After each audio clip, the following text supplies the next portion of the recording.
уникальная сегодня.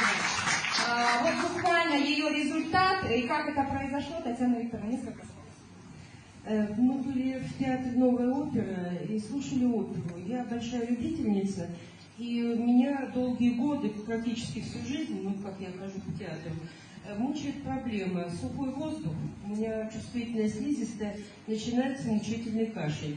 Предугадать невозможно, вылечить невозможно, прекратить тоже невозможно. Я за свою жизнь высосала леденцов тонну.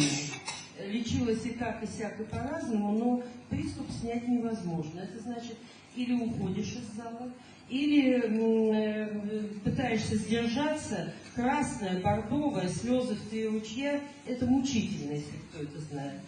Вот. И вот первые 1 акт сижу, все нормально. Во 2-м акте, ближе к концу, внезапно начинается кашель.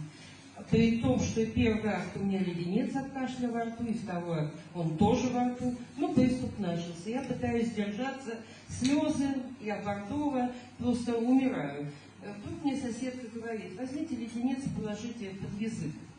Но мне часто предлагают соседи, ну потому что слушать это ж невыносимо, когда музыка звучит, а кто-то там кашляет. Я обычно не спорю и беру, но не всегда понимаю, потому что у меня во рту обычно есть что-то.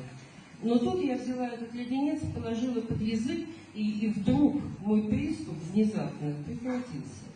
Я просто не верила, что такое может быть. И после окончания спектакля спросила у Саиды, что же это было такое. Ну, она мне рассказала, что вот есть такие леденцы. Я 1-й раз и мало что знаю об этой продукции, но вот этот эффект у меня, конечно, просто поразил.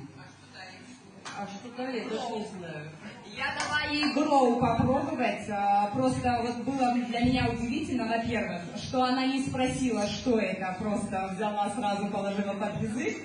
Да, оказывается, что очень много леденцов пробовала и получилось, что не получала тот самый результат. И вы знаете, я сидела рядом, первые 10 минут я наблюдала, ни разу не кашлянула. А потом я про нее забыла и начала снова смотреть очень внимательно оперу.